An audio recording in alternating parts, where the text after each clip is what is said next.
जमीन के कार्यकर्ता को इग्नोर करके सोशल मीडिया के कार्यकर्ताओं को सुना गया।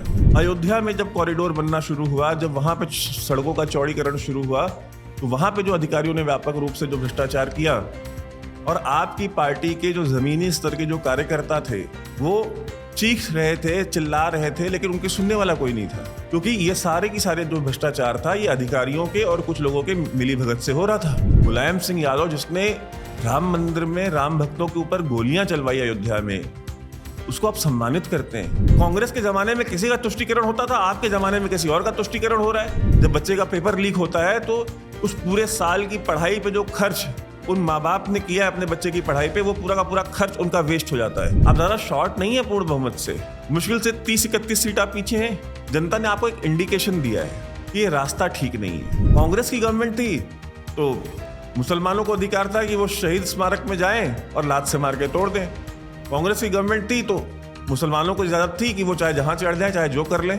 आपकी सरकार है तो खालिस्तानियों को ये इजाजत है कि वो कब चाहे तो वो लाल किले पर चढ़ जाएं, चाहे तो पुलिस वालों को मार दें। प्रधानमंत्री मोदी जी आपका फहराया हुआ झंडा वहां से उतार लेते हैं वो, और उसकी जगह पे खालिस्तान का झंडा लगा देते हैं।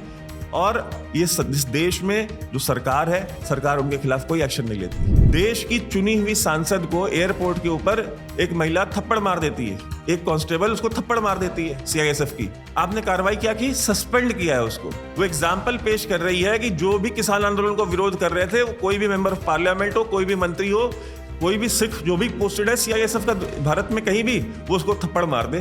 This is treason. ये गद्दारी है, देश के साथ गद्दारी है। जय हिंद दोस्तों, आप देख रहे हैं DO न्यूज। अगर वीडियो पसंद आए तो वीडियो को लाइक कीजिए, चैनल को सब्सक्राइब कीजिए और बेल आइकन दबाना बिल्कुल मत भूलिएगा। और अगर हमें सपोर्ट करना चाहते हैं तो details pin comment, description box और स्क्रीन पे भी फ्लैश करेगी। आप हमें सपोर्ट जरूर करें, आपके सपोर्ट की हमें आवश्यकता है। धन्यवाद। आदरणीय प्रधानमंत्री मोदी जी, चुनाव हो गए, चुनाव के नतीजे आ गए।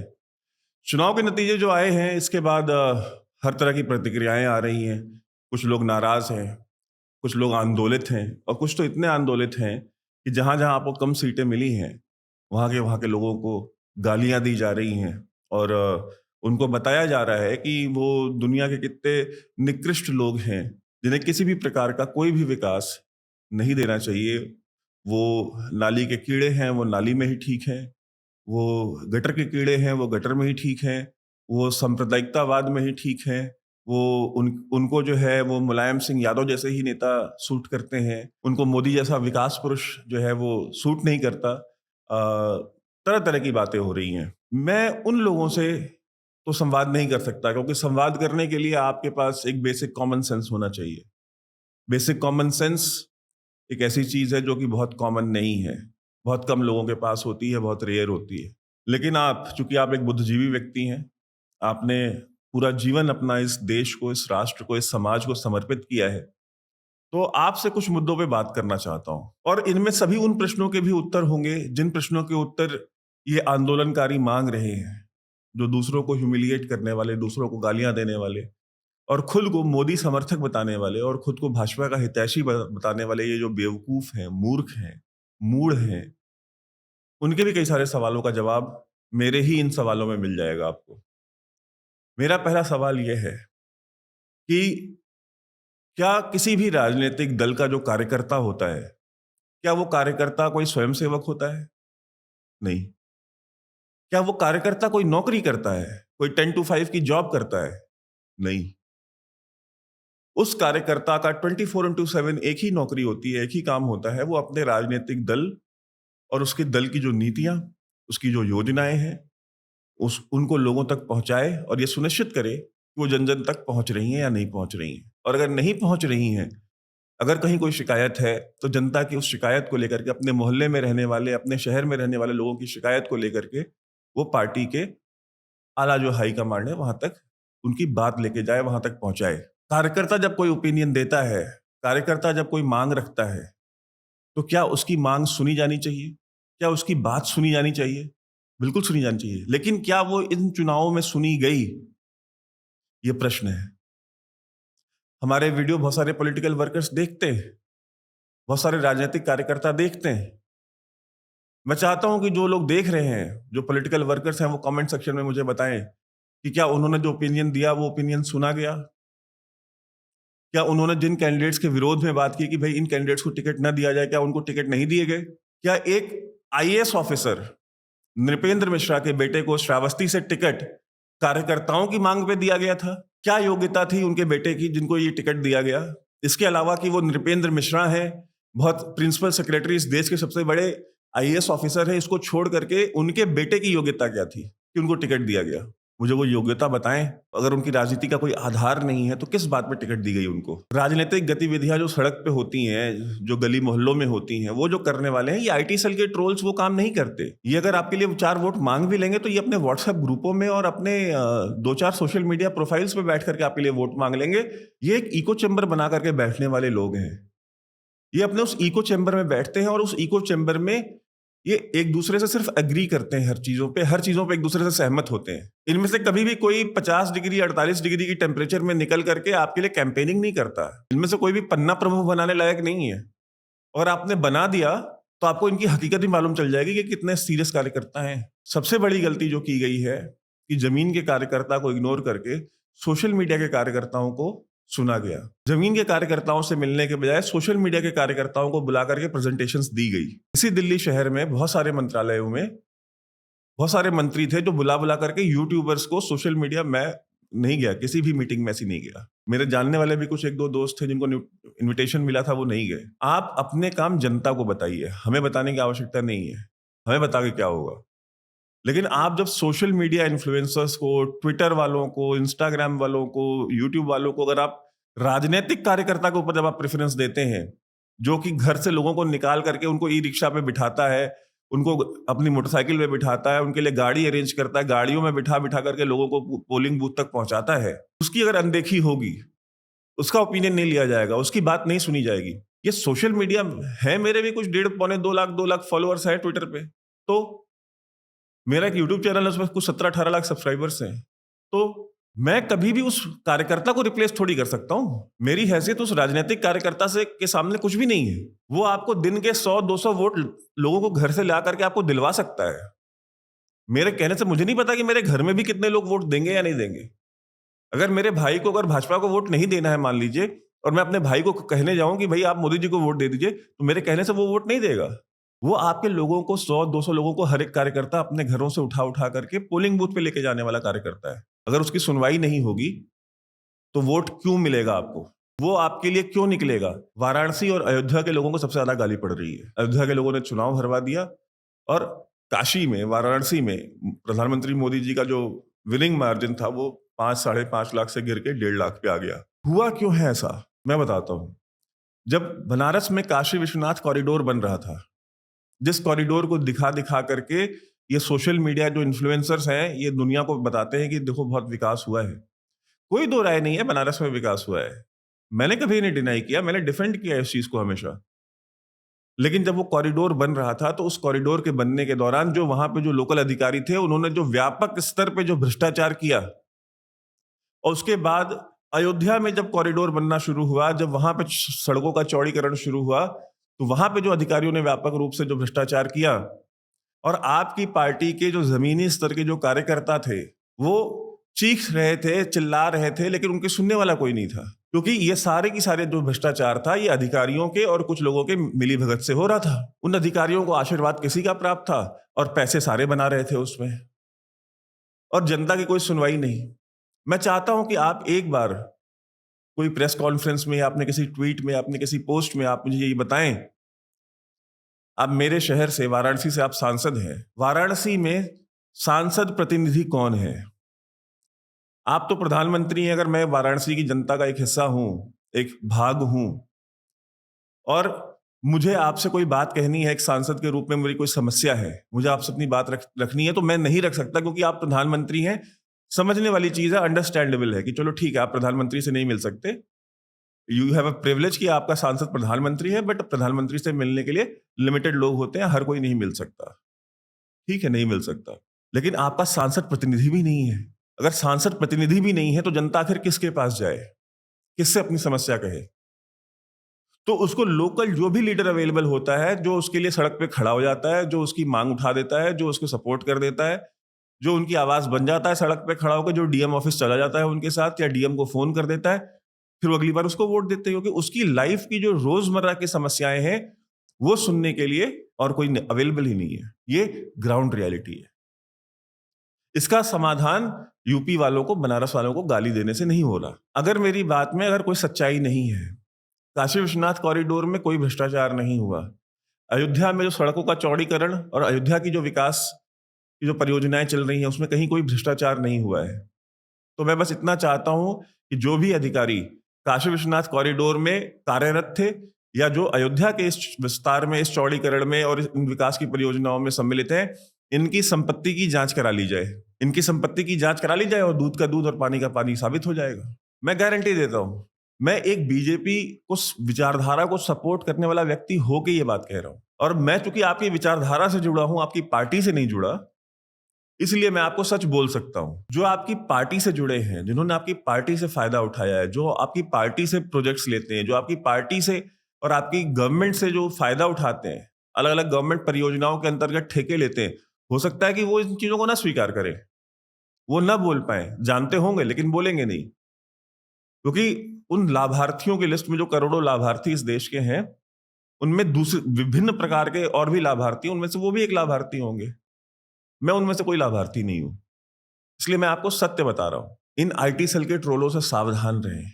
आप इनसे मिलते हैं, आप इनके साथ तस्वीरें खिंचाते हैं, आप इनको फॉलो करते हैं, ये अपने हैंडल्स पे लिखते हैं। मैं नहीं कहता कि भाई जिनको जिनको प्रधानमंत्री फॉलो करते हैं वो सारे के सारे ट्रोल्स हैं, नहीं, ऐसा नहीं है, लेकिन उनमें से जो कुछ है उनसे सावधान रहें। ये गाली गलौज का कल्चर, कि जो भी आपसे डिसएग्री कर जाए, जो भी आपको सही रास्ता बता दे, आप उसको गाली गलौज करने लग जाएं, राजनीति में इनका दुष्प्रभाव बहुत गंभीर होता है। एक जाति विशेष को इसी भारत देश में लोगों ने इसी प्रकार से गालियां दे दे करके खुद से एलिनेट कर दिया। 2019 में उस जाति विशेष ने आपको जितना ओवरवेलमिंग सपोर्ट दिया, 2014 में जितना सपोर्ट दिया, उन दो जातियों का वोट आपको इस बार नहीं मिला है। मैं नाम नहीं लेता किसी का, वो एक अलग पूरा एक नया बवाल ही खड़ा हो जाएगा।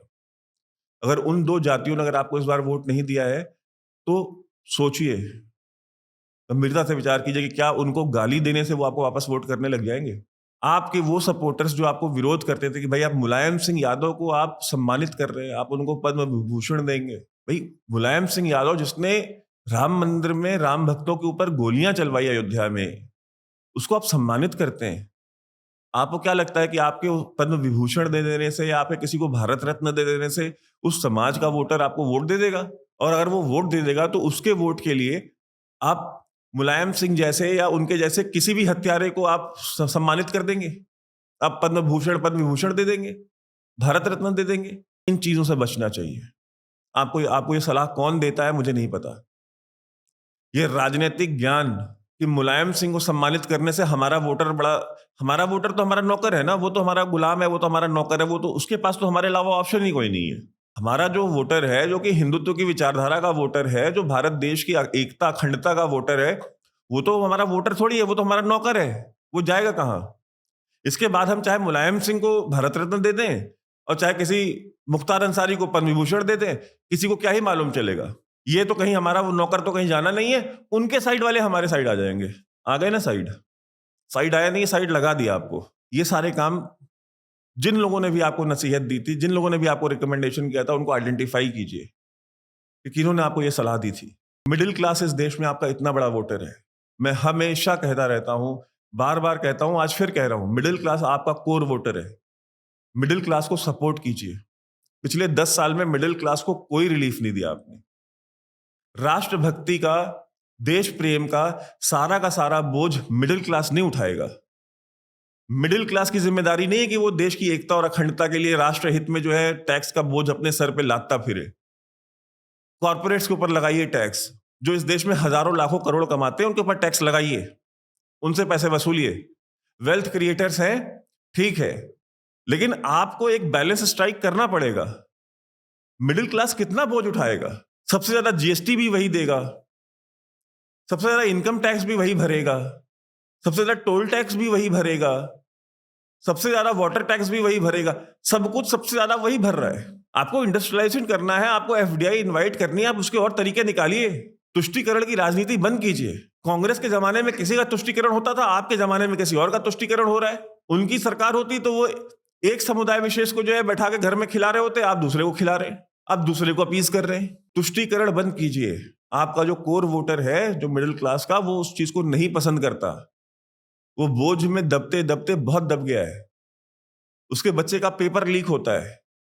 जब बच्चे का पेपर लीक होता है तो उस पूरे साल की पढ़ाई पे जो खर्च उन माँ बाप ने किया है अपने बच्चे की पढ़ाई पे, वो पूरा का पूरा खर्च उनका वेस्ट हो जाता है।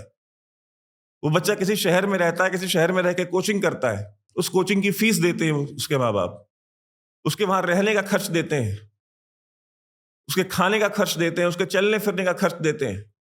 उस पूरे साल में जो अपने बच्चे के ऊपर इन्वेस्टमेंट की हुई थी, वो सारी की सारी इन्वेस्टमेंट पानी हो जाती है। उसके बाद सरकार उस मुद्दे को मुद्दा मानने को तैयार नहीं होती, कोई जांच नहीं कराती, कोई जांच का कोई रिजल्ट नहीं आता, कोई फास्ट ट्रैक जांच कराई जाए, दोषियों को पकड़ा जाए, उनके ऊपर कार्रवाई की जाए और एक ऐसा सिस्टम बनाया जाए कि जनता को भरोसा हो कि एक बार गलती होगी दोबारा नहीं होगी। जनता के साथ संवाद स्थापित किया जाए। जनता के साथ संवाद ही नहीं स्थापित होता। जनता को कभी, क्योंकि जनता को कॉन्फिडेंस में लेना क्यों, जनता है कौन? ये पिछले 5 साल में भाव भंगिमा इस देश के लोगों ने महसूस की है। राम मंदिर बनाया है, अच्छा काम किया, लोगों ने आपको सेलिब्रेट किया, लोगों ने आपको सपोर्ट किया। आज भी इस देश में सबसे बड़ी पॉलिटिकल पार्टी आप ही हैं, 241 सीटें आपको ही दी हैं। आप ज्यादा शॉर्ट नहीं है पूर्ण बहुमत से, मुश्किल से 30-31 सीट आप पीछे हैं। जनता ने आपको एक इंडिकेशन दिया है कि ये रास्ता ठीक नहीं है। मिडिल क्लास ने आपको एक इंडिकेशन दिया है, आपका जो कोर वोटर बेस है उसने आपको एक इंडिकेशन दिया है कि ये कोर्स करेक्शन आप कर लीजिए, ये कोर्स करेक्शन होने चाहिए। ये नहीं होगा कि आप किसी भी टॉम डिक एंड हैरी को उठा के लेके आएंगे और हमारे सर पे बिठा देंगे, बोलेंगे इसको वोट दे दो। वो तुम्हें अवेलेबल हो चाहे ना हो, वो तुम्हें कभी मिले चाहे ना मिले, तुम्हारी समस्याएं कभी तुम्हें बुलाकर तुमसे पूछे या ना पूछे। उन्हीं 4 लोगों को बुलाए जो उसकी कोटरी के लोग हैं, जो राजनीतिक रूप से बताए गए लोग हैं कि हाँ इस शहर से इनसे ही बात होनी और किसी से बात नहीं होनी। उसका नतीजा होता है ये। आप मतलब खालिस्तानियों का अपीजमेंट किए जा रहे हैं। मैंने इसके बारे में प्रोग्राम कर चुका हूं, आप लोगों ने देखा होगा। कन्नड़ रणौत के ऊपर मैंने लाइव भी किया था और मैंने उसमें एक्सप्लेन किया था कि भाई जब आप एक समुदाय विशेष को, कांग्रेस की गवर्नमेंट थी तो मुसलमानों को अधिकार था कि वो शहीद स्मारक में जाएं और लात से मार के तोड़ दें। कांग्रेस की गवर्नमेंट थी तो मुसलमानों को इजाजत थी कि वो चाहे जहां चढ़ जाए, चाहे जो कर ले। आपकी सरकार है तो खालिस्तानियों को ये इजाजत है कि वो कब चाहे तो वो लाल किले पर चढ़ जाए, चाहे तो पुलिस वालों को मार दें। पुलिस वालों को कोई एक्शन लेने से जो है, उस समय भी तत्कालीन कांग्रेस गवर्नमेंट ने मना कर दिया था कि मुसलमानों के वो शहीद स्मारक तोड़ दें, आग लगा दें, जो भी कर दें, तुम जो है इनके ऊपर लाठीचार्ज नहीं करोगे, तुम हाथ नहीं उठाओगे। तो आप क्रिटिसाइज करते थे, हम क्रिटिसाइज करते थे कि कांग्रेस जो है तुष्टीकरण कर रही है। ऐसा कैसे हो सकता है कि लोग शहीद स्मारक में घुस जाएं और लात से मार के उसको तोड़ दें और पुलिस कुछ ना करे। आज वही काम सामने वाली पार्टी कर रही है, वो लाल किले पे चढ़ जा रही है, वो दिल्ली में दंदनाती फिरे, नेशनल कैपिटल पे कब्जा कर ले रही है। भारत का झंडा लाल किले पे प्रधानमंत्री मोदी जी आपका फहराया हुआ झंडा वहां से उतार लेते हैं वो, और उसकी जगह पे खालिस्तान का झंडा लगा देते हैं। और ये इस देश में जो सरकार है, सरकार उनके खिलाफ कोई एक्शन नहीं लेती। तो ये तुष्टीकरण नहीं है, ये किसका तुष्टीकरण है? आपको बोलते बोलते लोग थक गए। इस देश में बहुत सारे geopolitical analyst, security analyst, national security analyst, कुछ भी कह लीजिए आप, उन्होंने आपको समझाया, आपको बताया कि जिस रास्ते पे आप चल रहे हैं अपीजमेंट के, ये एक दिन चीज आप आउट ऑफ द हैंड चली जाएगी। आप वेट कर रहे हैं कि जब वो आउट ऑफ द हैंड चली जाएगी तब आप कुछ करेंगे। देश की चुनी हुई सांसद को एयरपोर्ट के ऊपर एक महिला थप्पड़ मार देती है, एक कांस्टेबल उसको थप्पड़ मार देती है सीआईएसएफ की। आपने कार्रवाई क्या की? सस्पेंड किया है उसको। सस्पेंशन कौन सी कार्रवाई है? सस्पेंड तो इंसान नेग्लिजेंस ऑफ ड्यूटी की वजह से भी हो जाता है। एक जिम्मेदारी मुझे सरकार ने दी, मेरी वो ड्यूटी है, अगर मैंने उसको अपनी पूरी जिम्मेदारी से नहीं किया, पूरी तरह जागरूक होकर के नहीं किया, जैसे रिजल्ट चाहिए थे सरकार को या मेरे सुपीरियर्स को वैसे नहीं मिले, तो लोग तो सस्पेंड सर्विस में उसके लिए भी हो जाते हैं। मतलब नेग्लिजेंस ऑफ ड्यूटी और किसी मेंबर ऑफ पार्लियामेंट को थप्पड़ मारना एक क्राइम हो गया इस देश में। क्यों? क्योंकि वो एक सिख है, क्योंकि वो किसान आंदोलन को सपोर्ट करती थी। This amounts to treason. वो एग्जाम्पल पेश कर रही है, ये गद्दारी है। वो एग्जाम्पल पेश कर रही है कि जो भी किसान आंदोलन को विरोध कर रहे थे, कोई भी मेंबर ऑफ पार्लियामेंट हो, कोई भी मंत्री हो, कोई भी सिख जो भी पोस्टेड है सीआईएसएफ का भारत में कहीं भी, वो उसको थप्पड़ मार दे। This is treason.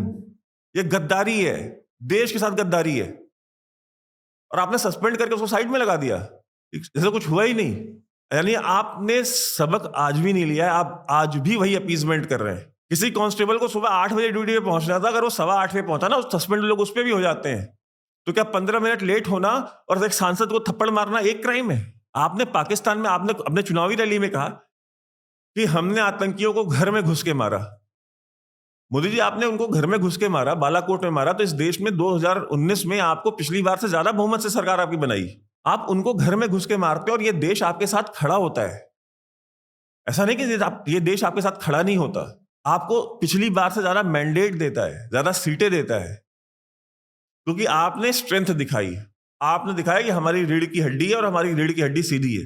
लेकिन जब वही जनता आपको ये देखती है कि आप इन खालिस्तानियों के सामने और इन सो कॉल्ड किसानों के सामने जब आप सरेंडर करते हैं और पुलिस वाले मार खा रहे होते हैं, यही जनता जब आपको देखती है कि शाहीन बाग वालों के सामने आप सरेंडर करते हैं और उनके ऊपर कोई कार्रवाई नहीं करते, यही जनता जब ये देखती है कि उमर खालिद के ऊपर आज तक कोई भी आरोप ये सरकार सिद्ध नहीं कर पाई, जो इस देश के टुकड़े करने की बात करता है, वही जनता जब ये देखती है कि शर्जील इमाम जो कि कहता है चिकन नेक को भारत से काट करके अलग कर दो और नॉर्थ ईस्ट और भारत दोनों अलग अलग हो जाएंगे, वो शर्जील इमाम आज भी जो है दामाद बना हुआ है सरकार का।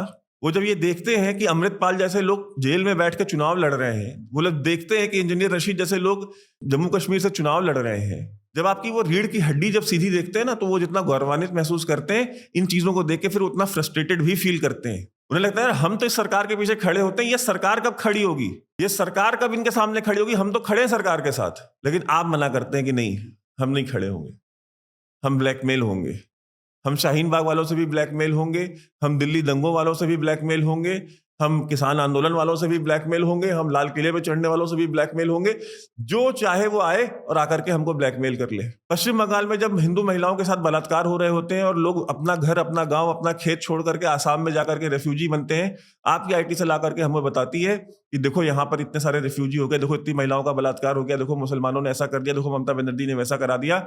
उस समय आप क्या कर रहे होते हैं जब आपकी आईटी सेल ये सब कर रही होती है? कर देते सस्पेंड ममता बनर्जी की सरकार। किसने रोका था आपको? लगाते राष्ट्रपति शासन। मैं देखता इस देश में आपका कौन विरोध करता? वही विरोध करते जिन्होंने आपका विरोध पूरी जिंदगी किया और आगे भी करेंगे। जनता आपके साथ खड़ी होती, जनता आपको सपोर्ट करती, वो कहती है, आपका जो कोर वोटर है वो कहता है कि नहीं, हिंदू हितों के लिए खड़े हुए हैं। लेकिन आप हिंदू हितों के लिए नहीं खड़े हुए, आप खड़े हुए सबका साथ, सबका विश्वास और सबका फलाना और सबका ठिकाना। तो फलाना ठिकाना रह गया, विकास और विश्वास तो मिला नहीं आपको, वोट तो नहीं मिला ना उनका, तो फलाना ठिकाना मिला है, रखिए उसको। ये देश अगर आपको चुनता है विकास के लिए, तो आपको ये देश सुरक्षा के लिए भी चुनता है। इस देश ने आपको विकास की चाबी दी है, तो आपको दूसरे हाथ में डंडा भी दिया है। उस डंडे को चलाना सीखिए, उस डंडे का इस्तेमाल करना सीखिए। जितना अच्छा उस डंडे का इस्तेमाल पाकिस्तान में होता है, उतना अच्छा भारत के अंदर भी करना सीखिए। सीखिए कि जो सो कॉल्ड आंदोलनकारी हैं, उनका इलाज करने के लिए जिस यंत्र की आवश्यकता, उस यंत्र का नाम माइक नहीं है, उस यंत्र का माइक सोशल मीडिया नहीं है, उस यंत्र का नाम डंडा है। जिस दिन उस डंडे को आप ढूंढ लेंगे, था आपके पास, कहीं खो गया, उसको ढूंढिए। उस डंडे का इस्तेमाल जिस दिन होने लग जाएगा, उस दिन इस देश की जनता का विश्वास आपके ऊपर पुनः स्थापित होगा। क्या कारण है कि रॉ, इंटेलिजेंस ब्यूरो, एनआईए ऐसी संस्थाएं होने के बावजूद कन्हैया कुमार बाहर आ जाता है, इलेक्शन लड़ लेता है। अमृतपाल के ऊपर कोई केस साबित नहीं होता, वो जेल में बैठ के इलेक्शन लड़ लेता है, जीत जाता है। इंजीनियर रशीद के ऊपर कोई केस आप साबित नहीं कर पाते।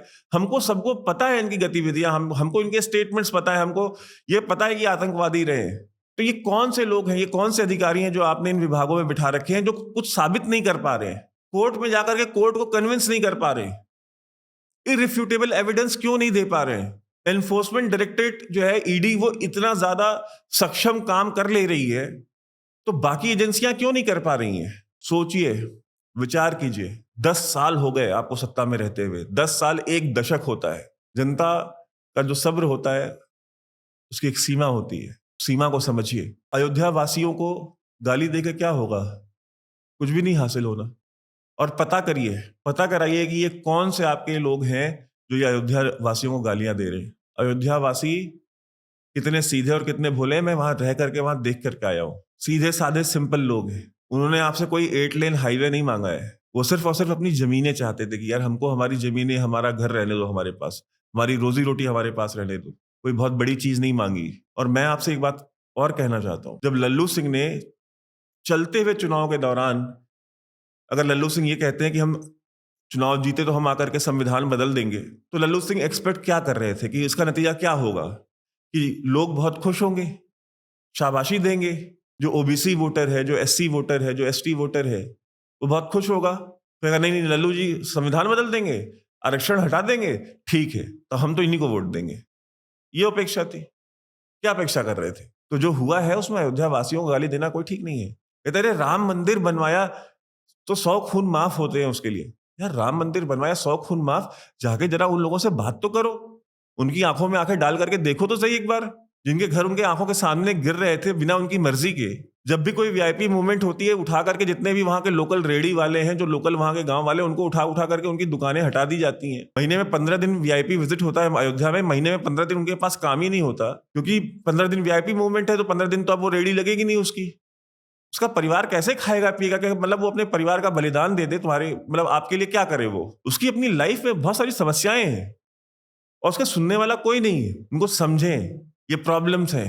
इतने सारे वोटर्स के नाम इस बार लिस्ट में नहीं थे, इतने सारे वोटर्स। कोई ऐसा शहर शायद होगा बंबई से लेकर के बनारस तक जहां पे वोटर लिस्ट से वोटर्स के नाम नहीं गायब थे। इतने व्यापक स्तर पे, इतने लार्ज स्केल पे नाम कैसे गायब हो सकते हैं? क्या इसके बारे में कभी सरकार ने विचार किया है कि इसके ऊपर जांच बिठाए, इलेक्शन कमीशन को बुला करके पूछे कि भाई इतने वोटर्स के नाम कैसे गायब हो गए? बहुत सारे ऐसे लोग हैं जो प्रो मोदी वोटर्स हैं, उनके ही नाम नहीं थे, बनारस शहर में नाम नहीं थे उनके, जिन्होंने पिछले साल पिछले इलेक्शन में वोट दिया, 19 में, 14 में वोट दिया, 24 में उनका नाम ही नहीं था वोटर लिस्ट में। कहां पे ये क्या गेम हुआ है, क्या गुणागणित हो रही है? जरा इसके बारे में जनता को बताएं, जनता को अधिकार है जानने का। और ये करके मैं ये जितनी भी बातें कर रहा हूं, इसके ऊपर अगर आप विचार करेंगे, इसके ऊपर अगर आप एक्शन लेंगे, तो आप अपना ही भला करेंगे। इसमें हित सिर्फ और सिर्फ आपका है, मेरा कोई हित नहीं है व्यक्तिगत, देखने वालों का कोई हित नहीं है। इस देश का हित है और आपका हित है। कोई नहीं चाहता कि सत्ता में कांग्रेस पार्टी आए, मैं तो बिल्कुल नहीं चाहता। मैं तो कांग्रेस पार्टी को वोट देने से अच्छा मैं तो मरना पसंद करूंगा। लेकिन आप भी तो गंभीर हो, कभी आप भी तो अपने उन वोटर्स के लिए जो कांग्रेस को वोट देने के बजाय मरना पसंद करेंगे, कभी उनकी ओपिनियन को आप लें तो सही, उनके ऊपर विचार तो करें। सिर्फ गाली दे देने से, सिर्फ लोगों को अपमानित कर देने से, और ये ट्रेंड बंद कराइए, ये ट्रेंड बंद कराइए। ये जो मीम्स बन रहे हैं, ये मीम्स बंद कराइए। और मुझे पता है आपके लिए कोई बड़ी चीज नहीं है, आपके लिए सिर्फ एक फोन करना है। आप एक फोन करेंगे और ये सारी चीजें बंद हो जाएंगी, गायब हो जाएंगी तुरंत। उनको करा दीजिए। 2 साल बाद उत्तर प्रदेश में विधानसभा भी है। और जो आज ये कंप्लेन कर रहे हैं और जो हमको ये समझा रहे हैं कि उत्तर प्रदेश वालों को कुछ नहीं चाहिए, उत्तर प्रदेश वालों को कुछ मत दो, इनका तो ऐसा है वैसा, जरा मुझे एक बात बताएं कि जब उत्तर प्रदेश ने 72 सीटें दी थी, 72, more than a lot of states put together 2014 में, 2019 में 62 सीटें दी, again more seats than compare to a lot of many other states put together. तो फिर उस हिसाब से, उस लॉजिक से, तो सबसे ज्यादा विकास भी उत्तर प्रदेश में होना चाहिए था। सबसे ज्यादा निवेश, जो केंद्र सरकार का जो धन है, केंद्र सरकार का जो निवेश है, वो भी सबसे ज्यादा उत्तर प्रदेश में ही होना चाहिए था। तो क्या हुआ? मेरा सवाल है। तब आप लॉजिक पे चले जाएंगे कि नहीं, इंडस्ट्रियल इंफ्रास्ट्रक्चर कहाँ कैसा है, रोड कनेक्टिविटी कहाँ कैसी है, पोर्ट्स की कनेक्टिविटी कहाँ होती है, निवेश तो वहां होगा ज्यादा, क्योंकि वो उतना ज्यादा बिजनेस फ्रेंडली होता है, ये इतना बिजनेस फ्रेंडली नहीं हो सकता। फिर आप उस आर्गुमेंट में चले जाएंगे। जनता बेवकूफ नहीं है, जनता को बेवकूफ समझना बंद कर दीजिए। ये मैं उन लोगों से कह रहा हूं जो ये आर्गुमेंट्स देते हैं कि 32 सीटें दी हैं, 30 सीटें दी हैं, तो इस बार तो कोई विकास नहीं करेंगे। तो मत करो। 2-4 सड़कें जो बनाई थी अगली बार मत बनाओ, इस 5 साल में मत बनाना। यही ना तुम्हारा आर्गुमेंट कि भाई हम वो जो 2-4 सड़कें हमने बना दी थी वो हम नहीं बनाएंगे, मत बनाइएगा, तो अगली बार 32 से 2 पे आ जाएंगे, खुश हो जाइएगा, बड़ा अच्छा काम करेंगे आप। अगर आपका यही समाधान है तो बधाई हो, आप बड़े समझदार, बड़े बुद्धिजीवी और बड़े भाजपा हितैषी हैं, बधाई हो। और हमारे से जितने भी देखने वाले हैं, ज्यादातर इस वीडियो को शेयर कीजिए, क्या पता पहुंच ही जाए प्रधानमंत्री जी तक। और अगर आपको लगता है कि मैंने जो बातें की हैं, इन बातों में कहीं कोई वास्तविकता है, इन बातों में कहीं कोई सब्सटेंस है, तो मुझे कमेंट में जरूर बताइएगा। देखिए, सच जो होता है वो हमेशा थोड़ा कड़वा होता है, वो इंसान को पसंद नहीं आता, लेकिन भला इंसान का तभी होता है जब वो सच्चाई को देखता है, सुनता है, समझता है, और जो उसके लिए बेहतर होता है वो काम करता है। धन्यवाद। जय हिंद।